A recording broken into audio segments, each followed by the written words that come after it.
रसूल को दावत सुखम देती हूँ कि वो अपनी तकरीर पेश करे।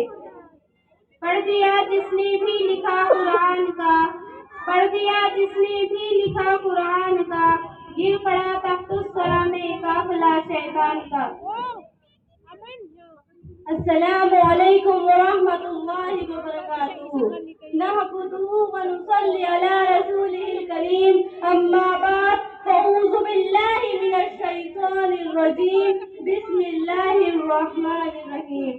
आज मैं आपके सामने जिस मौजू पर लबकुशाही करना चाहती हूँ वो है अज़मत कुरान। कुरान मजीद एक ऐसी अज़मत वाली किताब है जिसके अंदर शक व शुबा की कोई गुंजाइश नहीं। कुरान मजीद एक ऐसी अज़मत वाली किताब है जो हमारे लिए रहबर है। कुरान मजीद जिस ज़ात की तरफ से नाज़िल हुआ वो ज़ात भी ऐसी ज़ात है, उसके सिवा कोई इबादत के लायक नहीं, वो वहदहू ला शरीक लहू ज़ात है।